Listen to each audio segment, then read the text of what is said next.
How does the father play a role then in men's masculine wound, and then similarly the mother in the feminine wound?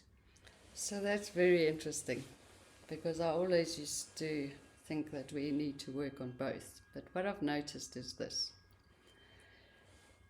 Man is born into this world, okay? Masculine embodiment.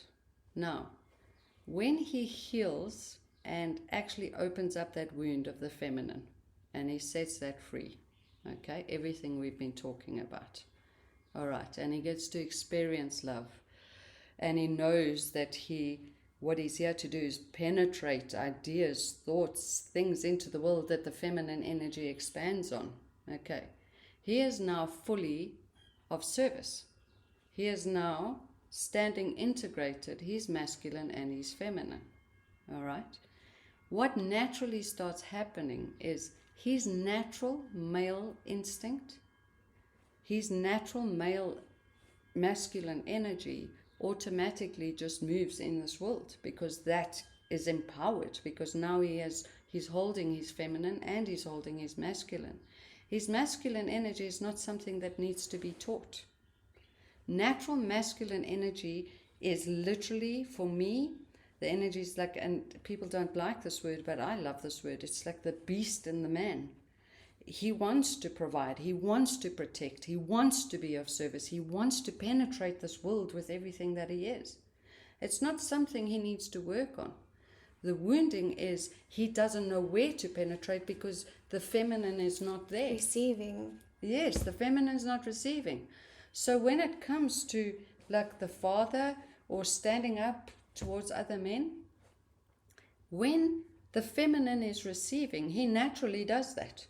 He naturally feels whole, he naturally feels complete. So, and I've watched it with clients when they literally set free that feminine wound. The narcissistic father, the abusive father, it's not even an issue. They naturally stand up. That male, beautiful masculine energy naturally stands up towards the father. So for me, there isn't a masculine wound. For me, the wound is with the feminine within a man. Okay. Because he will only submit to other men and he will only feel less than other men because there is nothing for him to penetrate. He has no purpose, he has no reason, he has nothing. I see what you're saying. Yes, as soon as he has reason and purpose to penetrate, his existence becomes purposeful, it becomes meaningful. He now can take all that masculine energy and feed it into the universe for creation. But when there's nothing to feed into it, he diminishes and shuts down all of his energy. He's losing his sense of purpose. Yes, he has no purpose. See, feminine energy is the masculine's purpose. Oh, wow. I didn't ever see it like that. It's the same, like we think about it like creating a child. Masculine holds the sperm. That sperm needs to go somewhere to create life. It's that simple. If the feminine's not receiving it, or there's no receptacle for that, then the purpose is lost. It's totally lost. That's emasculating. 100%. Now, you tell me which man, like a man feeds you this beautiful seed, this beautiful sperm for you to create this beautiful child. When that child is born, he looks and he goes, oh my God, it's his purpose, it's he's created in this world. But if that can't be received, he is stuck with nothing. Nothing. He has no meaning, no reason, no purpose. And literally for me, what saddens me is us women, we are denying the masculine this. We are denying our sons this. By being stuck and being angry with the masculine and not opening up and setting our own masculine energy free, we are denying the whole cycle of life. We are denying creation. And as moms, especially moms of boys, we need to set those masculine wounds free so that our beautiful boys know what it is they are penetrating into this world, what it is, what seeds of life they are giving in this world. Like, my son needs to know what love is. He needs to know that when his energy moves into my space, that it brings laughter, it brings happiness, it brings tears. He needs to know that his presence has meaning. Whatever he brings to me, I need to be able to amplify so he can practice and know what that experience is. I am his first love, his home, I am his experience of actually being with the feminine. Mm. And it's the other way around with the feminine.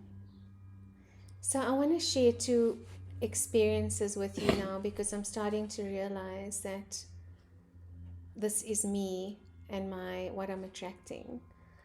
But had a couple of dates in December, and on both dates, neither of them had money to pay for the date.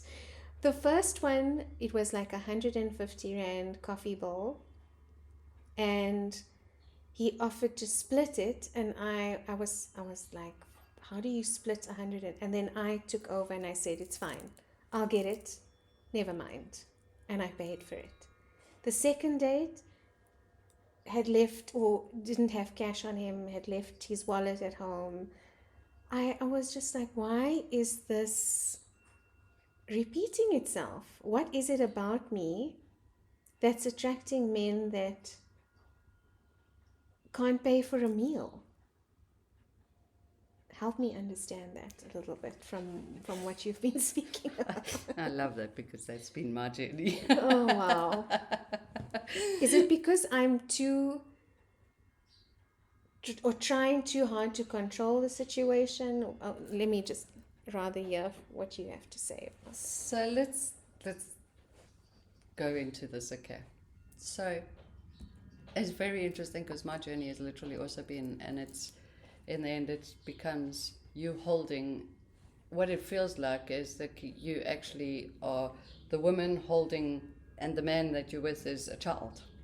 Okay, basically that's what it feels like, because you become the provider, you become the rescuer, you become all, I know. And then we are standing there and we are going, where are all the kings? They're not around anymore.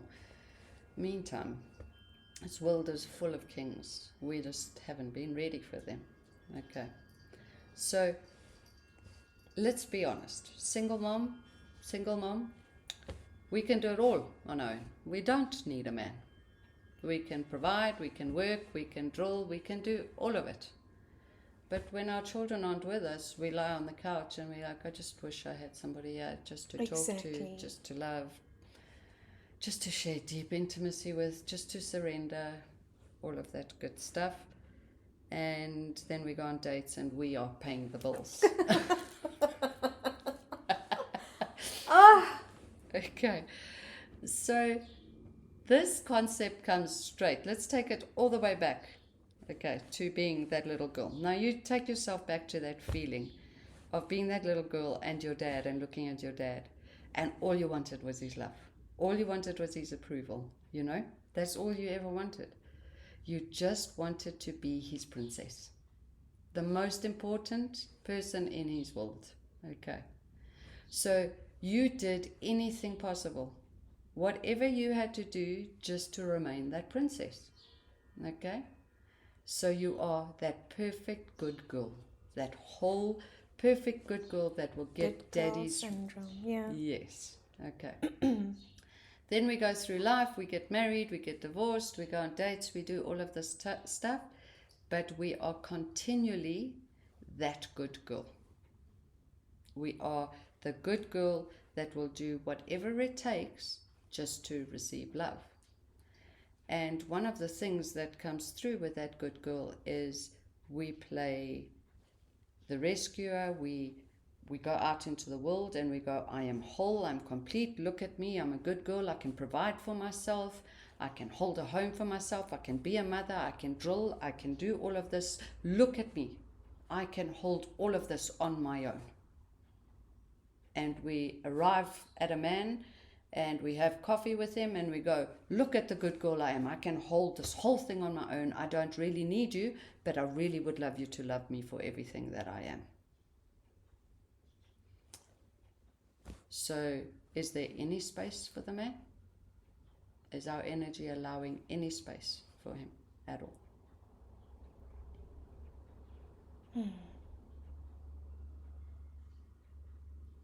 Have we arrived there at that date in the beautiful softness of trusting the masculine? No, no, I did not arrive at either date No, in trust. no.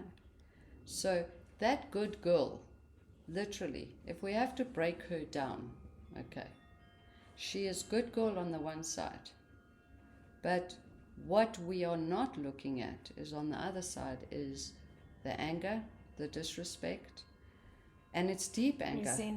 Resentment. People get like they fight this concept, but it's deep anger, and it's anger towards the universe or God, and it's anger towards the Father. Is why did I have to play all of these roles for you to love me? Why couldn't I just have been that little girl that was everything? And most of the time a mess, you know what I mean? Wild, free, sometimes a princess, sometimes whatever. Why couldn't I just be her and you love me for all of her? But I became all of these roles for you to love me, and that's now what I'm used to. But that anger and mistrust of the masculine literally comes from having to become the good girl to be loved. So there is a deep disrespect towards men, is because why can't I just be this, I'm going to call her the too much woman. Why can't I just be that little girl that's mystical, magical, raw, real? Why can't I just be her? Now we're going on dates and we want men to love that wild, raw, too much woman, but we're arriving at the date and already going, you can't handle me, because that's actually what I am, but I'm going to sell you the good girl picture. I'm going to sell you the complete woman, the strong woman over here. Does that make sense? How do you break that? So what are some of the ways that I or women in a similar situation can work on breaking that pattern or healing that wound? It's so beautiful how we do it. Is I just want to go back to that. Now just put yourself in the scenario. You would arrive at that date, not as the good girl, as this beautiful too much woman. You arrive, you're so comfortable, you're so soft in who it is you are, you're complete in who it is you are. You'll literally look at this man sitting across from you and you go, I wonder what energy he's bringing. Whatever energy he brings, you're going to go, oh, that's interesting. The man, you are open. You are open to receive his energy, and with that, the whole thing changes, okay? The experience of that day changes, okay? But if you arrive as like, I'm a complete, whole, independent woman, all your walls are up, there's nothing to receive, everything that poor man says just hits a block. So, yes, thank those two beautiful men for that date.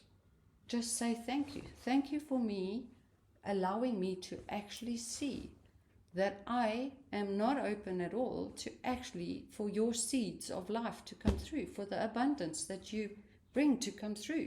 I'm not even open to any kind of penetration you want to bring to love. Okay, here's another one for you. Yes. Why do I feel safer choosing men that are not available? Is this the receiving of love that I'm scared of again? 100%. It's so much easier, like men that the men that literally we have experienced as men arrive into our world and they want to be of service to us. And we look at them as weak. The kings are right here and we're looking at them as weak. That is so true. It's a hard truth to admit, though. It's a very hard truth to admit. Even though that's what we want. Yes. And then the men that are unavailable, well, we're not available. We don't want to receive anything. So we're going to chase and chase and chase and play that game just to justify to ourselves the whole time that the men are wrong. Yeah, we are chasing them, chasing. And what will happen the day they turn around and go, okay, I want you? what's going to happen that day? Run for the hills. Yes. So a man that like the reason we chase is we literally are chasing the whole time to actually prove our point. We are chasing to prove our point that men are not trustworthy. That they will abandon us, That that will, they will and reject us. We are a self-fulfilling prophecy.